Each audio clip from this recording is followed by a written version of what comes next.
I woke up yesterday, started writing. You remember the other day I told you to always keep a pen and pad somewhere close to you because early in the morning and late at night is our brains do weird stuff and you get creative, right? So when I woke up yesterday, I pretty much wrote this first paragraph here. I had to edit it heavily, but this is what the final result looks like. And so what I had said was, it's interesting to see how many people will be careful about what they consume with their mouths, avoiding certain foods because of the vast amount of toxic ingredients. The same ingredients banned in other countries. I was going to say like in Europe and stuff, but I didn't want to cite sources and all that, so I kind of just lazied it out, but whatever. But give little to no attention to what they consume with their minds, like short form content, Instagram stories probably, but Instagram Reels, YouTube Shorts, TikTok, stuff like that. Short form content, smut books, and emotionally charged, biased news outlets that spread misinformation, disinformation, and propaganda. There's a reason that there's a list there, and there's terms at the end, by the way. I uploaded it in Discord if you want to look at it, so you know the difference, because all three of those are very different. They'll avoid pork because they believe that pigs eat almost anything and carry around diseases, but the same people don't mind consuming mental toxicity. They've exchanged one form of garbage for another, believing they're doing the right thing, but only fool themselves. That opening sentence was an overextended one on purpose. Oh, that's a spelling mistake. I fucked up. But that's a long sentence on purpose. It's supposed to be a little bit difficult because that's what this essay is about. We love easy sentences. They make for an easy read. But when they get longer and hold various ideas, the author forces you to pay attention, put in a little bit of work, and those longer sentences may offer good insight worth pondering over before moving forward. And yeah, Willow, a lot of people did. It's all woke slop. It is. It's smut. It's word porn. And it's crazy to me that men aren't supposed to watch porn, but women can read it. The double standard is crazy. Okay? Like, what if men just started sharing, their Pornhub history collection, right? Are they supposed to be proud of that? Are we going to be proud of that? I bet there's probably there's probably a section on Reddit about that, but we're not going to go deep into the rabbit hole of the internet today. We're not doing that. But anyway, we like when things are easy, but everything isn't supposed to be easy. As Seneca said, excellence withers without an adversary. We need to challenge ourselves in some way or face atrophy. The writer who uses AI to write for them starts to lose their writing skills.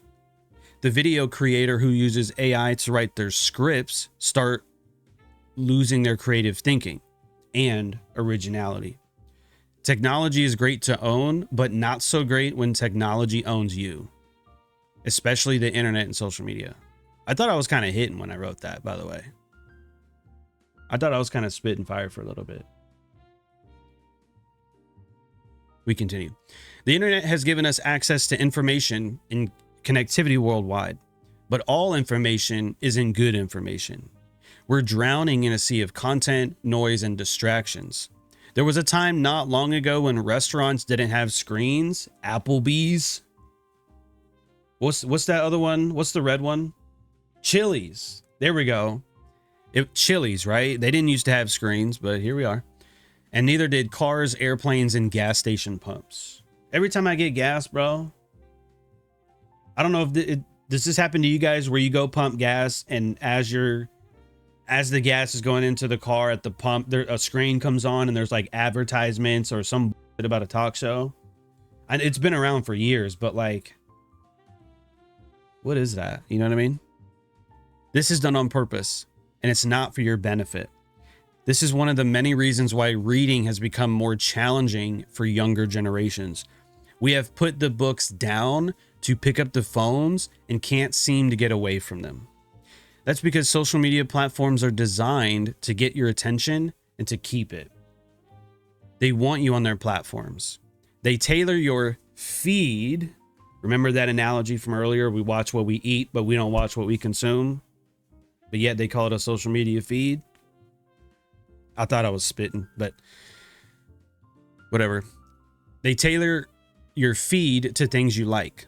This is why when you like a video of a cat pouncing on another cat and you share it with a friend, you start being fed more cat videos. Whatever you spend time watching a lot of and engage with, like liking and sharing, you get more of, even the AI slop. When you come across something you don't like, all you have to do is swipe. Just move your thumb across the screen. It's that easy. They make it as easy as possible for a reason. It's not intellectually challenging, and it's so simple that anyone can do it. What's not so easy is critical thinking, deep conversations, and personal reflection. Those require real work, real thought. It's difficult, and since people are tired of working all day, they don't see a reason or have the energy for deep thought. They're searching for rest and relaxation, and though I do advocate for those things, there's a time and place for everything. See Ecclesiastes 3. Do you know what that is, Willow? It starts on verse 2, but it's like it's a long one. There's a time to speak, there's a time to be quiet. There's a time to work, there's a time to rest, so on and so forth. That's Ecclesiastes. If all the work you do is at your job, then it's highly unlikely you'll grow as a person. I thought I was spitting here too, honestly. Social media and the internet could be taking a lot more of your time than you realize. That's one of the top excuses I hear from people today. I don't read because I don't have time is a lie. I thought I was spitting here too. We all have time. Or we all have the time. We just spend time differently. There are better alternatives to doom scrolling. I'm not saying to get rid of social media or the internet. I won't even do that myself. I do enjoy a little bit of scrolling through cat videos, and I laugh at the occasional fart videos. Don't judge, okay? But to quote Seneca again, excess in anything becomes a fault. He's talking about the virtue of temperance or moderation. So what I'm saying is to scroll less, to keep doom scrolling at a minimum. This will help free up time for more productive opportunities, or at least better use of our time. We can read, we can write, we can produce art, music, exercise, or even fellowship. You know what that word means, right? Willow, fellowship? I would hope so. That's not just a church thing, by the way. So we can read. I talk about this all the time, so I wasn't going to rant on it. But you could read philosophy, novels, essays, self-help, business, history, biography books are all there for you to read and to gain knowledge from. Don't just read smut. You're better than that. Don't just read. Read well and read often. You could write. Let me ask you guys this before I get into this real quick. Do you guys write at all? Like anything? Do you write in a journal? Do you write in your calendar? Do you write your goals? Like, do you do any form of pen to paper writing? Pen to paper. Yes or no? I need to know, chat. You do journal? I can tell you without a shadow of a doubt, by writing the companion essay on how to read a book and giving that to you guys, the process of actually slowing down, thinking about what the authors said, reviewing some of the notes, the literal, I think it's structural, right? The structural notes in the book, remembering what I learned from Ryan Holiday and others about reading, slowing down, getting my ideas together, putting that on paper, bro, that solidified a lot. And then writing stuff like this is just, it becomes easier, but I remember a lot more from actually writing stuff down. So I'm not saying you guys have to do that. Like, oh, write your own companion essay or, you know, write for the public. You don't have to do that at all. do it for you. That's who the journal is for, bro. The journal is for the person writing it, not for other people reading it. I just so happen to publish my stuff because I want people to learn. Most people won't. I don't get a lot of views on Twitter. I just got 100 subscribers on Substack, and that's free, you know? But I do it so that way you guys that follow me, right, have something to look at versus brain rot. I'm trying to make your lives better, chat. But you got to want it better for yourself. So you could write an essay or a letter. They don't have to be good, and they surely don't have to be published. You could write down your goals and steps on how to achieve them. I highly recommend doing that. You could write in your journal. You could write out your schedule and task in a weekly planner. I showed you mine. Right? Weekly planner. Cool. I even shared that on my Instagram story the other day too. Writing has intellectual benefits, such as helping you clarify your thinking. It can improve your reasoning and logical skills by what I said a minute ago. Slowing down to identify propositions and conclusions, right? Propositions. What'd you learn today in our price action portion? My proposition is that supply and demand is bullshit and that it's all ran by a fucking algorithm. That's my proposition. But what's my evidence? Well, look at this. We already talked about that, but it's still respecting these parameters. Look at this. Look at that. Time, price, context, bang, bang, bang. Evidence, evidence, evidence, right? It's not just listen to me, take what I say, and that's it. It's listen to what I'm telling you. Here's my evidence. I give you evidence in there every day on live stream. Look at this, look at this, look at this. And then what is your conclusion? Either it is ran by an algorithm or it's not. You either believe it or you don't. You know what I'm saying? So, cool. And writing out a problem can help break it down into parts, giving you a better view of things. I'm not really big into art, but Winston Churchill made over 500 paintings in his lifetime and wrote, I don't know how many books, but you could draw, you could go paint or painting with a twist. If you know what that is, if you're in the States, you could look that up in your Google Maps or your Apple Maps.